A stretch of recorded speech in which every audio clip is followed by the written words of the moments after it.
Team baker म्हणून एक व्यक्ती होते, तुम्ही गुगल करा तुम्हाला समजेल त्यांच्याबद्दल. ओके, टीम बेकर म्हणून. ओके, हे असे व्यक्ती होते की ज्या वेळेस लोकांना सोशल मीडिया माहित नव्हतं किंवा सॅटेलाइट चॅनेल्स वगैरे लोकांकडे म्हणजे घरोघरात टीव्ही सुद्धा नव्हते ना, त्या काळात या व्यक्तीचा वापर करून परमेश्वराने अद्भुत कार्य केलं होतं. म्हणजे ऑलमोस्ट सगळ्या देशामध्ये ना यांचे सरमन जायचे. ह्या व्यक्तीने नाही का स्वतःचं लाईफ तरुणपणापासून, हे टीम बेकर नावाची जी व्यक्ती आहे ना, तरुणपणापासून यांनी स्वतःचं जीवन आहे ना परमेश्वराला अर्पण केलं होतं. कधी वाईट वागले नाही, कधी त्यांनी नाही का वासनेच्या आहारी गेले नाही, कुठल्या व्यसनात गुंतले नाही, कुठलं पाप केलं नाही. तसेच नेहमी मला देवाला खुश करायचे, मला देवासोबत चालायचे, मला परमेश्वराची सेवा करायची. आणि परमेश्वराने त्यांचं जे देवासोबत जे पवित्र जीवन होतं ना त्यामुळे खूप आशीर्वादित केलं होतं. त्या काळामध्ये ऑलमोस्ट आतापासून तुम्ही 70-80 वर्ष मागे जा, त्या काळामध्ये ना सगळ्या जगभरामध्ये नाही का मोठमोठे नाही का चर्चेसमध्ये यांना बोलवलं जायचं, यांच्याद्वारे नाही का प्रार्थना करून घेतली जायची, यांचे सरमन यांचे सेशन चालायचे. का? कारण ही व्यक्ती परमेश्वराच्या आत्म्याच्या इतकी क्लोज होती ना की इट इज लाईक परमेश्वर त्यांना जे सांगणार ते बोलायचे. खूप अद्भुत रीतीने यांनी नाही का देवासोबत वाढत होते. साधारण घरातून आलेली व्यक्ती तरुण असताना डिसिजन घेतलं की मी माझ्या स्वतःला जग आणि जगाच्या वासनेच्या आहारी जाऊ देणार नाही, मी स्वतःला नाही का प्युअर ठेवणार, मी स्वतःला कुठल्याही चुकीच्या गोष्टीच्या आहारी जाऊ देणार नाही, कारण मला परमेश्वराच्या नावाने या जगामध्ये सेवा करायची. आणि त्यांची सेवा खूप वाढली होती, खूप. Then later on he got married, त्यांना मुलं झाली. तुम्हाला माहितीये त्या काळामध्ये ज्यावेळेस लोकांचं नाही का टीव्हीवर लवकर कुठलं बायबल लाईक गॉड टीव्ही सुद्धा खूप नंतर आला, तुम्हाला तर माहित असेल तर. पण त्या काळामध्ये जसं टीव्हीवर सिरियल वगैरे यायचे तसे यांचे ना टीव्हीवर शोज व्हायचे किंवा टीव्हीवर यांचे सरमन यायचे. यांच्या स्वतःकडे ना स्वतःचं प्रायव्हेट सॅटेलाइट होतं. सॅटेलाइट म्हणजे काय माहितीये, आपण दूरदर्शन किंवा कुठल्याही गोष्टी टीव्ही रेडिओ पाहतो, या सगळ्या गोष्टी अंतराळामध्ये आपण जे सॅटेलाइट पाठवले आहेत, आपण जे वेगवेगळे उपग्रह पाठवले त्याच्याद्वारे ते केले जातात. यांना परमेश्वराने इतकं आशीर्वादित केलं होतं की स्वतःचं ख्रिश्चन सॅटेलाइट किंवा उपग्रह त्यांनी सोडलेला, त्याच्याद्वारे म्हणजे ह्या लोकांना ह्यांना इतकं आशीर्वादित केलं होतं की जगभरातली लोक यांच्याकडे यायचे की तुमच्या सॅटेलाइट वरून आमचा टीव्हीवर हा कार्यक्रम दाखवा, आमचा हा कार्यक्रम दाखवा. अशा प्रकारे आर्थिकदृष्ट्या सुद्धा खूप ब्लेस झाले. इतकं की परमेश्वराने त्यांना खूप मोठमोठ्या जमिनी दिल्या असते, त्यांनी बायबल कॉलेज स्थापल्या, 500 रूमचे त्यांनी 2 हॉटेल बांधले होते. Praise the Lord. 500 रूमचं हॉटेल म्हणजे नाही का, विचार करा. आपण आता हॉटेल 500 रूमचे हॉटेल, 2 हॉटेल होते. आणि नाही का त्याद्वारे ह्यांच्याकडे कॅश फ्लो व्हायचा, पैसा यायचा. परमेश्वराने इतकी जागा दिली होती की त्यांनी ना एक डिलिव्हर्ड विलेज किंवा विश्वासाचं गावाची स्थापना केली होती की त्या गावामध्ये तुम्ही जाऊन तिकडच्या बायबल कॉलेजमध्ये शिका, जे कोणी तिकडे येतात सगळं काही नाही का विश्वासासाठी इतकं ब्लेस केलं होतं. आणि you know this was working very nicely. एक वेळ असं झालं की त्यांना परमेश्वराने काही विजन दिलं, त्यासाठी ते कंटिन्यू फास्टिंग प्रेयर करत होते. आणि झालं की असं करता करता ओके, मी तुम्हाला ह्या गोष्टीचा सांगते कारण तो व्यक्ती नाही का इतका श्रीमंत झाला, इतका श्रीमंत झाला की त्याला गॉड की कुठलीच कमतरता नव्हती. जमिनी आहे, बायबल कॉलेज आहे, हॉटेल आहे, सॅटेलाइट चॅनेल आहे, जगभरातली लोक ह्याच्याकडे की आमचं चॅनेल तुम्ही हे करा म्हणून आम्हाला मग त्यांना पैसे मिळायचे. आणि ह्या व्यक्तीला I am teaching you about the grace of God. परमेश्वराने आपल्याला कसं ना जिवंत केलंय त्याच्यासोबत, आणि परमेश्वर किती दयाळू आहे. हालेलुया. हा इतकं पवित्र जीवन जगणारा व्यक्ती एक दिवस काही महिने कंटिन्युअस प्रार्थनेमध्ये, आज ह्या देशामध्ये उद्या त्या देशामध्ये, आणि त्याचं प्रेयर लाईफ खूप स्ट्रॉंग होतं. कधीच ना त्यांनी दुसऱ्या स्त्रीकडे पाहिलं नाही, कुठल्या जगातल्या आकर्षणाकडे गेले नाही की मला हे पाहिजे मला ते पाहिजे. No, I and my Lord, I am happy with my Father. Hallelujah. Family आहे, मुलं आहे, बायको आहे, सगळं आहे. परंतु हळूहळू ह्या गोष्टींमध्ये इतके बिझी झाले की थोडंसं त्यांच्या कुटुंबाकडे म्हणजे he was not able to give time. ते वेळ देऊ शकले नाही त्यांच्या पत्नीला, मुलांना योग्य तो वेळ देऊ शकले नाही. कंटिन्यू 5-6 महिने, 1 वर्ष असं व्हायचं की ते सतत मिनिस्ट्रीमध्येच असायचे. आणि ह्या दिवसांमध्ये काय झालं, ज्या वेळेस ही व्यक्ती मिनिस्ट्रीमध्ये होती, देवाचंच काम करते, काही वाईट काम करत नाहीये, बिझी जरी आहे तरी परमेश्वराच्या कामामध्ये वेगवेगळ्या ठिकाणी प्रार्थनेमध्ये आहे. आणि असं झालं की ज्या वेळेस ते देवापासून दूर व्हायला लागले आणि त्यांच्या हाताखाली काम करतात म्हणजे प्रत्येक देशाचे नाही का गव्हर्नर येऊन किंवा मोठमोठी लोक येऊन सुद्धा यांना भेटायचे. म्हणजे इतकं प्रतिष्ठित समाजामध्ये यांचं स्थान होतं. आणि असं व्हायला लागलं की त्यांचे व्हिडिओ रेकॉर्डिंग करणारे, त्यांचे सॅटेलाइट चॅनल ब्रॉडकास्टिंग करणारे, हँडल करणारे असे बरेच लोक तिकडे कामाला होते. ज्यावेळेस हे बाहेर जायचे असं व्हायला लागले की त्यांच्या पत्नीचं त्यांच्याच ठिकाणी काम करणाऱ्या एखाद्या व्यक्तीसोबत ना चुकीचं रिलेशनशिप स्थापन झाले. म्हणजे की कारण कंटिन्युअसली तिचा पती जो आहे सेवेमध्ये बाहेर आहे आणि यांची पत्नी जी आहे तिला सैतान कसं काम करतो पहा. त्यांची पत्नी ना भुलवली गेली, फसवली गेली आणि असं झालं की पाहिजे तो वेळ मिळत नाहीये म्हणून ती व्यक्ती दुसऱ्या एका व्यक्तीच्या प्रेमात पडली. दुसऱ्या एका व्यक्तीने जो ख्रिस्तीच आहे किंवा तिथेच काम करणारा आहे त्या व्यक्ती आणि यांचे थोडेसे संबंध वाढायला लागले, जवळीकता निर्माण झाली. आणि असं झालं की हळूहळू या गोष्टींमुळे काय झालं, टीम बेकर यांचं लाईफ जे आहे ना डिस्टर्ब व्हायला लागलं. होणारच ना, कोणाचंही लाईफ डिस्टर्ब होणार. तर आपल्या घरात या गोष्टी होतात. जगभरामध्ये परमेश्वर यांना वापरतो. एवढे मोठमोठे गोष्टी आहेत, अनेक लोक येत आहेत, त्यांचा उद्धार होतोय, साल्वेशन होतोय, लोक ब्लेस होत आहेत. परंतु हळूहळू त्यांच्या ना फॅमिलीमध्ये थोडं डिस्टन्स यायला लागलं. पण तरी सुद्धा ही व्यक्ती वचनानुसार चालणं, काम करणं व्यवस्थित यांचं चालू होतं. आणि असं झालं काही दिवसांनी ह्या गोष्टी नाही का हळूहळू लोकांच्या कानावर यायला लागल्या की असं होतंय आणि यांच्या पत्नीच्या जीवनामध्ये अशा गोष्टी आहेत. लोक त्यांना विचारायला लागले. पण स्टील वगैरे करायचं, आपलं चालायचं, काम करायचं असं त्यांचं लाईफ चालू होतं. नंतर असं झालं की खूप डिस्टन्स वाढलं. म्हणजे त्यांची पत्नी थोडंसं रेबेलियस वागायला लागली. त्यांच्या पत्नीला ते बाहेरचं लाईफ, जगातलं लाईफ आवडायला लागलं आणि त्या गोष्टींमध्ये वाहवत गेली. नंतर असं झालं हे जे टीम बेकर आहेत यांना एक पास्टर भेटायला आले. ओके, देवाचं वचन तुम्हाला माहित असणं किती महत्वाचं आहे पहा.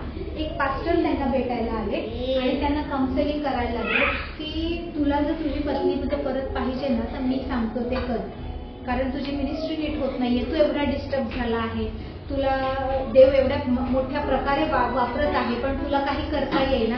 तर ते म्हणाले स्त्रिया ना खूप जलस स्वभावाच्या असतात. स्त्रियांचा स्वभाव कसा आहे माहिती, खूप जलस असतात, खूप ईर्ष्यावान असतात किंवा खूप त्यांना ना जलसी खूप असते. तर मी तुला सांगतो, मी सांगतो ते काम कर. कोण सांगतंय? एक मॅन ऑफ गॉड येतोय आणि ह्या व्यक्तीला सांगतोय आणि हे ऑलरेडी इमोशनली ब्रोकन फेज मध्ये, तुटलेल्या फेज मध्ये आहेत. ते म्हणाले मी सांगतो स्त्रियांचा स्वभाव असा आहे तर आपण काय करूया, मी सांगतो तसं तू कर म्हणजे तुझी पत्नी ना पाहेल आणि तुझ्याकडे परत येईल. Actually that man of God was giving him a wrong advice. परंतु त्यावेळेस त्याला काही सुचे ना की कोणाला जाऊ, कोणाला विचारू, कारण सगळीकडे नाही का नावाची बदनामी होते. त्याला सेवा पण करायची, तो परिवाराला जसं होईल तसं वेळही देतोय, परंतु घरामध्येच नाही तर असं झालंय. ओके, त्याच्यानंतर असं झालं या मॅन ऑफ गॉडने एक दिवस काय केलं की त्यांना सांगितलं की तू आता थोडासा ब्रेक घे मिनिस्ट्रीमधून, तुझ्यासाठी खूप मोठी हॉटेल आहे तिकडे बुक केलं आहे, त्या रूमची चावी आहे, तिकडे जा, थोडे दिवस ब्रेक घे मिनिस्ट्री, प्रेयर ह्या सगळ्यामधून, तिकडे जा, त्या रूम मध्ये तुझ्यासाठी काही गोष्टी ठेवल्या, तुझं लाईफ एन्जॉय कर असं म्हणाले. मग ह्यांना काही कळलं नाही काय चाललंय आणि ते इतके डिस्टर्ब झाले होते की राईट रॉंग काय हे समजण्याच्या फेज मध्येच नव्हते. नंतर असं झालं की हे तिकडे गेले, एका स्त्रीने त्यांना त्यांच्या रूमच्या चाव्या दिल्या, ते रूम मध्ये गेले. हालेलुया. ज्यावेळेस ते रूम मध्ये गेले त्यांनी रूमचा दरवाजा उघडला. त्या रूम मध्ये त्यांच्या त्या बेडवर एक 17 वर्षाची मुलगी जी चुकीच्या कामासाठी आलेली होती. आणि हे कोणी प्लॅन केलंय? एक दुसऱ्या मॅन ऑफ गॉडने. ओके, एक 17 वर्षाची मुलगी. कारण तो मॅन ऑफ गॉड काय म्हणाला, ज्यावेळेस तू दुसऱ्या स्त्री सोबत आहे हे तुझी बायको पाहेल ना तर ती खूप जलस होईल आणि ती तुझ्याकडे परत येईल. जगामध्ये अशी लोक भेटणार, जगात अशी लोक तुम्हाला आजूबाजूला कुठेही भेटणार जे चुकीचे ऍडवाइस देणार.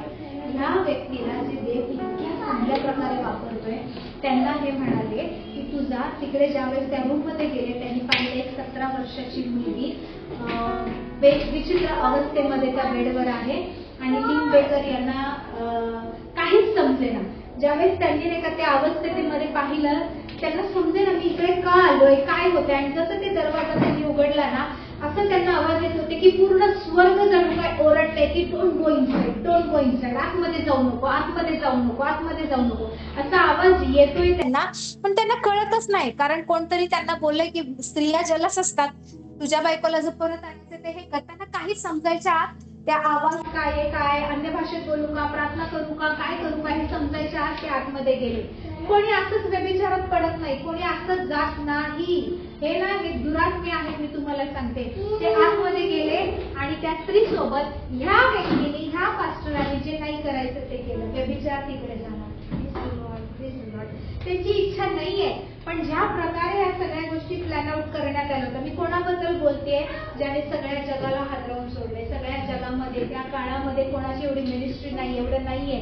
त्या व्यक्तीच्या जीवनाबद्दल बोलते, ज्याला परमेश्वर नाही का असं वचन द्यायचं, अशा प्रकारे वापरायचं त्या व्यक्तीबद्दल. त्या व्यक्तीला पाडण्यासाठी कसं कुठून नाही का, म्हणजे घरातूनच गोष्टी झाल्या ना. एक दुसरा पास्टर येऊन म्हणतोय असं कर तसं कर, आणि त्याला ऍडवाइस करतोय. आणि मग हा तिकडे गेला त्या 17 वर्षाच्या मुलीसोबत, जे नाही व्हायला पाहिजे होतं. त्या दोघांमध्ये नाही का जवळीक झाली, चुकीच्या गोष्टी केल्या. आणि ज्या वेळेस म्हणजे इट वॉज लाईक तो तुटलेल्या अवस्थेत आहे, त्याला समजत नाही तिकडे जाऊ का तिकडे जाऊ, कुठले तरी शब्द त्यांना नाही का चालवतायत. ते गेले, ते कृत्य केल्यानंतर मोमेंट त्यावेळेस त्या बिछाण्यावरून उठले ना, ज्या क्षणाला ते उठले ना, त्यांना असं जाणवलं की त्यांचं नाही का इतके वर्षाचं जे आत्मिक संरक्षण आहे ते निघून गेलं. ही कुड सी, त्यांना दिसतंय की नाही का ते कव्हरिंग, ते प्रोटेक्शन, ते अनॉइंटिंग, ते संरक्षण निघून गेलं त्या एका कृत्यामुळे. जे की त्यांची इच्छा पण नव्हती, ते स्वतःहून गेले सुद्धा नव्हते. त्यांचं सगळं संरक्षण निघून गेलं. आणि त्या मोमेंटला लिटरली त्यांना जाणवलं की जगातले सगळे दुरात्मे, मग ते मरीन स्पिरिट्स असू दे, डिमन्स जे एअर मधले असू दे, सगळे दुरात्मे त्यांना चेक करतायत, त्यांच्या पाठीमागे लागतात. ही कुड सेन्स, त्यांना ते समजून यायला लागलं. हे असं साधारण नाहीये. लोक नाही का वासनेच्या आहारी जातात. दिस इज नॉट सिम्पल थिंग, हे एव्हरीथिंग. सैतानाने सगळ्या गोष्टी वासनेने ना भरून टाकलेल्या आहेत या जगामध्ये. वासनेशिवाय तुम्हाला काहीच मिळणार. एक साधं चिप्सचं पॅकेट जरी आणायचं असेल तर तिकडे अशी मॉडेल असेल जी नाही का सेक्शुअली एंटाईज करत असेल. Everything is sexualized. आणि ह्या व्यक्तीला जाणवलं, ती व्यक्ती कोणत्या तंद्रीत होती माहीत नाही. टिंबेकर यांना ते गेले, ते कृत्य झालं. आणि ते कव्हरिंग, ते प्रोटेक्शन निघून गेलं. ते तसेच बाहेर आले, रडत रडत रडत. त्यांनी कोणाला भेटायला गेले माहिती? त्यांचे जे नाही का आत्मिक पिता होते त्यांना भेटायला गेले. बिकॉज बाय द टाइम पूर्ण जग यांना ओळखतंय, सगळे चर्चेस त्यांना नाही का स्वतः टिंबेकर यांना एक मोठा देवाचा सेवक म्हणून सन्मान करतायत.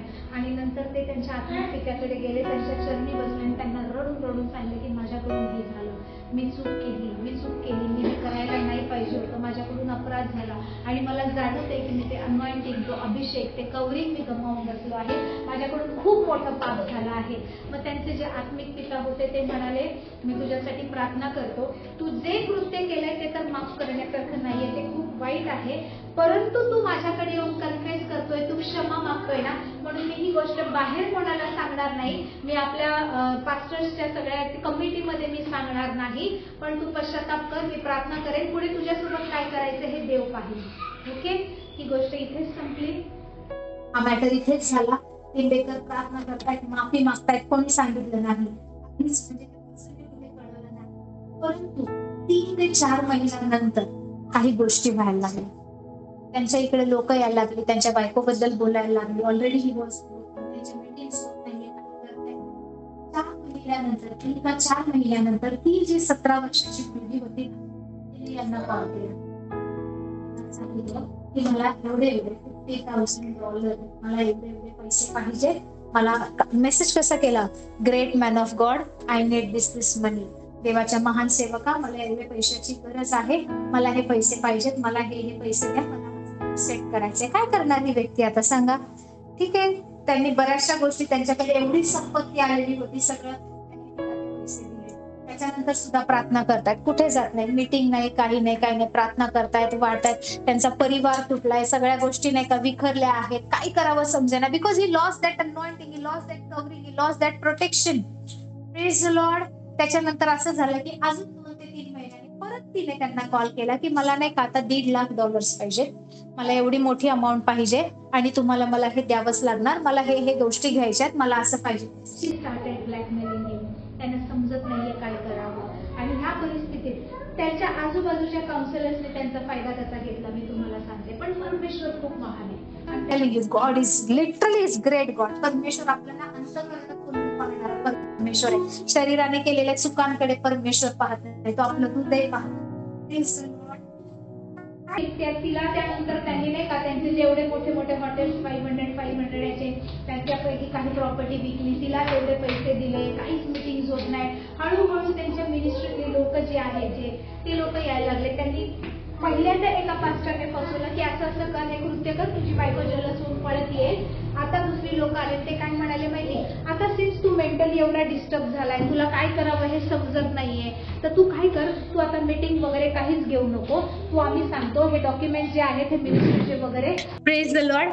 आम्ही तुला सांगतो की काही त्यांच्या मिनिस्ट्री मधले काउन्सिलर्स आले, ओके, कमिटी मधले लोक, आणि म्हणाले ऑल ओव्हर वर्ल्ड आपली मिनिस्ट्री एवढा मोठा बिझनेस एवढं सगळं आहे, तर तू थोडा ब्रेक घे, तुला आरामाची गरज आहे, कारण तुला काय करावं समजत नाही, मीटिंग पण घेऊ शकत नाहीये, स्वतः एवढा ब्रोकन आहे, तर तू एक काम कर, तू थोडे महिने ब्रेक घे, आणि तोपर्यंत आम्ही जे आहेत ना असिस्टंट पास्टर्स वगैरे, आम्ही ह्या मीटिंग सांभाळतो, आम्ही बघतो, तू थोडंसं शांत हो, तोपर्यंत तुझ्या बायको विषयी जे तुला विचारलं जात आहे, तुझी बायको व्यभिचारात पडली, ती गोष्ट पण होईल, आम्ही काय उत्तर द्यायचं ते देतो. आणि त्यासाठी आता कमिटीला सगळ्यांना सांगायचंय तू का नाही, तर तू आम्हाला ह्या डॉक्युमेंट्सवर सही करून दे. त्यांना अजूनही समजत नाही मी काय करू काय नाही. हे सगळे लोक नाही का खूप मोठं असं पेपर घेऊन आले, त्याच्यावर काही गोष्टी लिहिलेल्या आहेत, स्टॅम्प पेपरवर आपण जसं मेन्शन करतो तसं लिहून आले. त्यांना सही करू की नको, वाचू की नको, एवढंही त्यांचं सेन्स नाही, त्यांना समजेना, कारण completely broken, because he lost the relationship with Father. No, जे लोक देवासोबत चालतात त्यांना जगाची पण चिंता नसते, त्यांना फक्त परमेश्वर पाहिजे. आणि देव जेव्हा त्यांना नाही का दूर गेल्यासारखा वाटतो ना, they can not survive, they can not walk. Hallelujah. त्यांच्या बाबतीत तसं झालं होतं. त्यानंतर त्यांनी नाही का ते वाचले पण ते पेपर, सही केली. त्यांनी जशी सही केली त्या पेपरवर, त्या मोमेंट पासून ते सगळे लोकांनी त्यांना सांगितलं हे काय होतं, आणि त्यांच्या मागे त्यांना नाही का हाकलायला सुरुवात केली. त्याच्यावर त्यांनी काय लिहिलं होतं माहिती, ह्या कमिटीतल्या लोकांनी काय लिहिलं होतं, आजपासून नाही का माझी जेवढी पण प्रॉपर्टी आहे, मी टीम बेकर, माझी जेवढी प्रॉपर्टी आहे, माझं जे सॅटेलाइट आहे, माझे जे हॉटेल आहे, माझं जे गाव आहे, जे विलेज त्यांनी बिलीवर्स विलेज वगैरे बनवलंय, ते सगळ्या गोष्टी मी ह्या लोकांच्या नावावर करत आहे, असे ते डॉक्युमेंट्स बनवले होते. आणि त्याच्यावर त्यांची सही घेतली होती. दुसऱ्या दिवशी, तिसऱ्या दिवशी, आणि तिकडे कसं अमेरिकेमध्ये नियम कसा आहे की ज्या वेळेस नाही का तुम्ही तुमच्या मिनिस्ट्रीमध्ये काही येतं, तो सगळा रेकॉर्ड गव्हर्नमेंटला द्यायला लागतो. मग ह्या लोकांनीच, ज्यांनी प्रॉपर्टी तर सगळी त्यांची मिळवली, त्यांच्याकडे काहीच राहिलं नाही, त्यांची सगळी प्रॉपर्टी गेली, त्या लोकांनी नंतर काय केलं, गव्हर्नमेंटचे जे ऑफिशियल्स आहेत त्या लोकांना ह्यांच्याकडे पाठवलं, टीम बेकरकडे, त्यांच्याकडून हिशोब मागा, हे काय केलं, ते काय केलं, ह्या वर्षीच्या ऑफरिंगचं काय केलं, त्या दिवशीच्या हे आलं त्याचं काय केलं, लोकांनी जे दिलं त्याचा पहिले हिशोब कुठे मागा. टीम बेकर बसले, त्यांना हिशोब द्यायचा, पण हिशोब देऊ शकत नाही का, कारण सगळे डॉक्युमेंट, सगळे फाईल्स ह्या लोकांनी पळवलेत. त्यांच्याकडे दाखवायसाठी की हे आहे, दाखवायसाठी कागदपत्र सुद्धा नाहीये, आणि ते पुरावा देऊ शकले नाही, ते स्पष्टीकरण देऊ शकले नाही, म्हणून त्यांच्यावर केस झाली आणि त्यांना जेलमध्ये टाकण्यात आलं. सुरुवात कुठे झाली, चुकीचं काउन्सिलिंग घ्यायचं.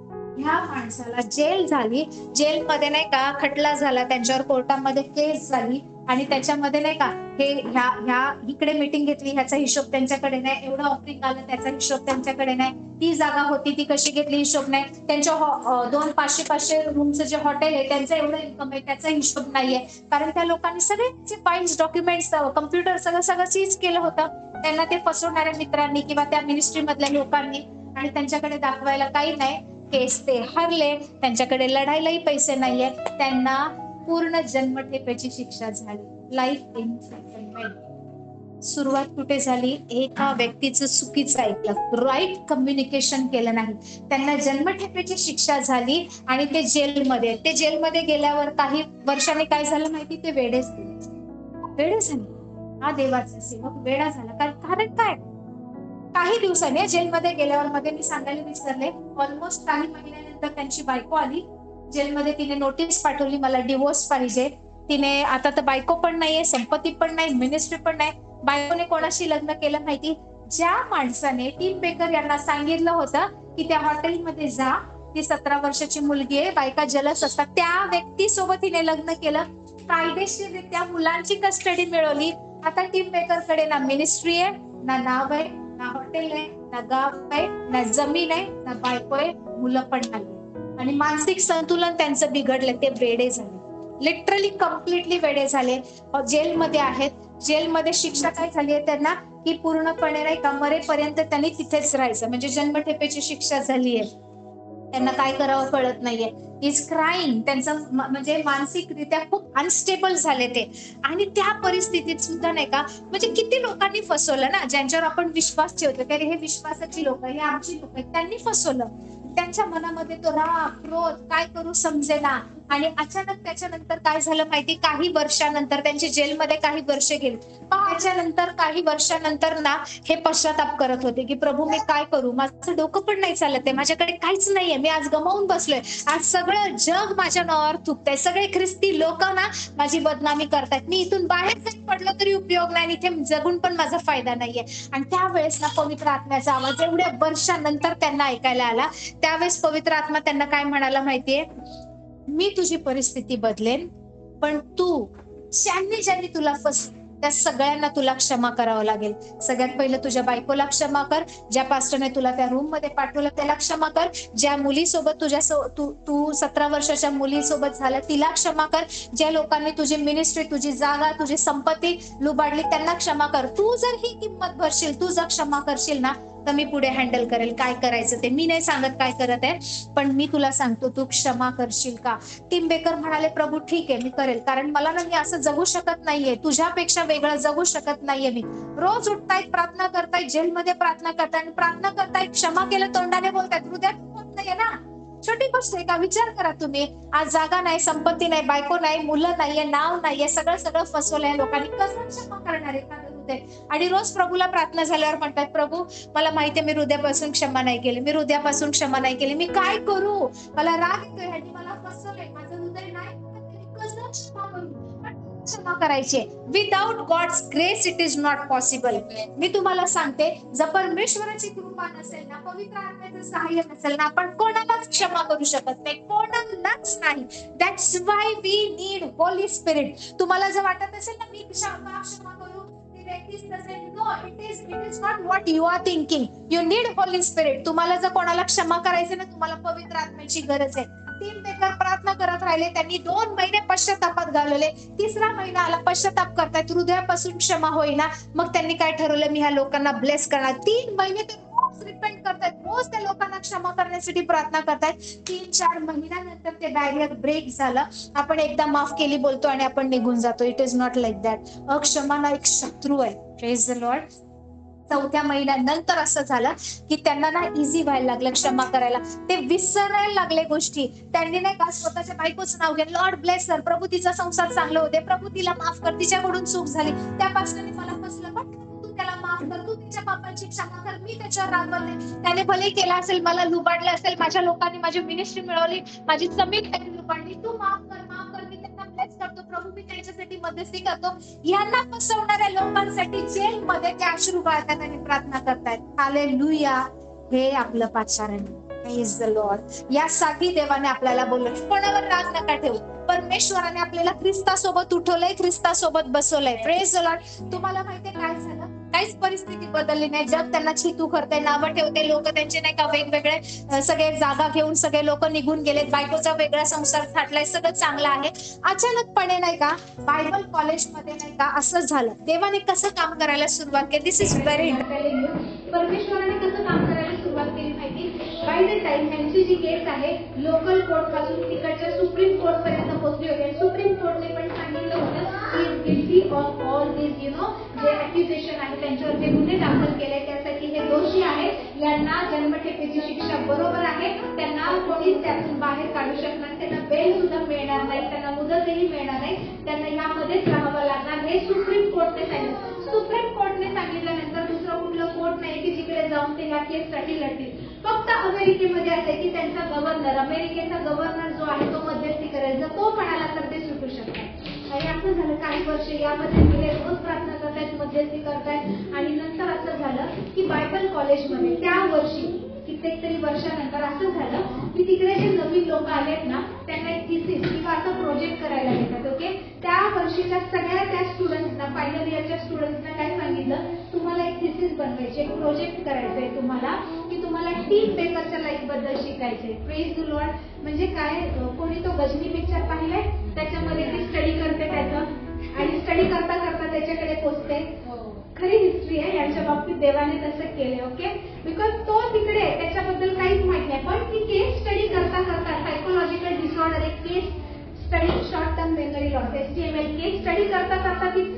पोहोचते. त्या वर्षीच्या बायबल कॉलेजमधल्या सगळ्या मुलांना प्रोजेक्ट दिलं गेलं की यांच्या जीवनाबद्दल स्टडी करायचं. कसा हा व्यक्ती जन्माला आला, कुठे जन्माला आला, कशी मिनिस्ट्री झाली, कसं पडला, कसं तो आज जेलमध्ये, हे सगळं स्टडी करायचं. ते थिसीस बनवायचे आणि सबमिट करायचे. आणि त्या वर्षीचे जे मुलं होती ना सगळ्यांनी यांच्याबद्दल स्टडी करायला सुरू. अक्षरशः हे जन्मल्यापासून कुठल्या गावात कुठे होते, कसे होते, काय होते, किती मिनिस्टर झाली, किती वाढले, कसं झालं, कसे पडले, कुठे व्यभिचार झाला, यांच्या बायकोचं काय झालं, यांच्या मुलांचं काय झालं, आज यांची बायको कुठे, आज ती लोक कुठे, ज्यांनी यांना काउन्सिलिंग केलं. आणि ते सगळे थिसीस ज्यावेळेस त्यांनी केले ना, जेवढी मुलं होती, जेवढी मुलं, त्या सगळ्यांचं शेवटचं डिसिजन काय होतं, टीम बेकर यांनी काही चूक केलेली नाहीये.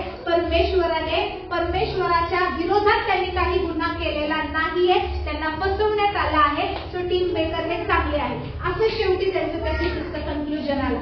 ज्यावेळेस ते सगळ्या मुलांनी त्यांचे प्रोजेक्ट सबमिट केले, त्या बायबल कॉलेजमध्ये तिकडे जे गव्हर्नर जे नाही का, तिकडे त्यांचे ते प्रेसिडेंट आहेत, त्या सगळ्यांनी मुलांची केस स्टडी केली, सगळ्यांचे प्रोजेक्ट पाहिले. ते लोक पण पाहिले, ते लोक पण म्हणाले मुलांनी केलेला अभ्यास बरोबर आहे, याची यामध्ये काही चूक नाही. टीम बेकरला फसवण्यात आलेला आहे, सैतानाचा प्लॅन आहे, त्याच्यामध्ये ते पडले.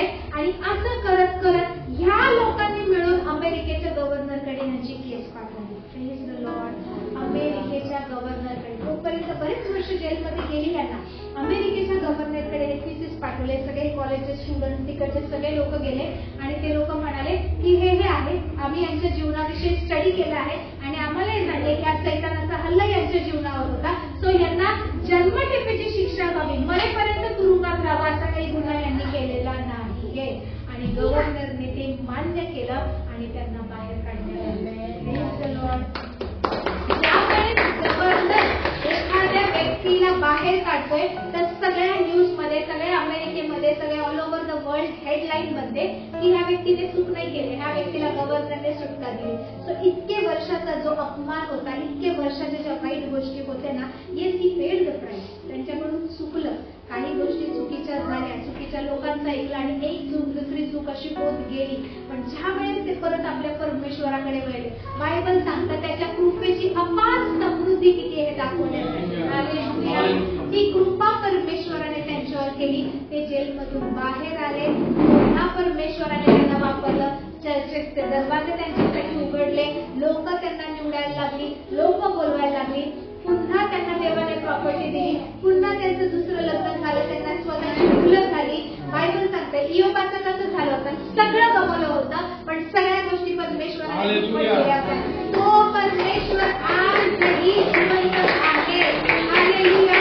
ज्या वेळेस तुम्ही येशू ख्रिस्तासमोर येता, तुमचे पाप ख्रिस्तापेक्षा मोठे नाहीये, तुमच्या चुका ख्रिस्तापेक्षा मोठ्या नाही. तुम्ही कितीही वाईट कृत्य केलं असेल, भलेही पूर्ण नाथ, दुरात्म्यांचं नाथ, पूर्ण राज्य तुमच्या मागे लागलं असेल, एकुलता एक ख्रिस्त, त्याची कृपा, त्याचं सामर्थ्य, त्याची दया आपल्यासाठी पुरेशी आहे. Praise the lord. त्याची माहिती जेलमध्ये असताना त्यांनी एक बुक लिहिलं होतं, that is best seller book. ते पुस्तक तुम्ही वाचाल तर रडाल रडाल रडाल.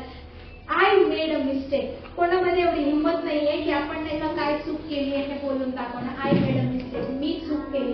जेलमध्ये असताना त्यांनी बुक लिहिलं होतं. विचार करा, देवाचा एवढा मोठा सेवक फसवला जातोय, बँकरप्ट होतोय, बदनाम होतोय, चुका करतोय, वेडा होतोय, पण त्यातून सुद्धा परमेश्वर उभं करतो आणि सगळ्या जगासमोर नेतो. हालेलुया.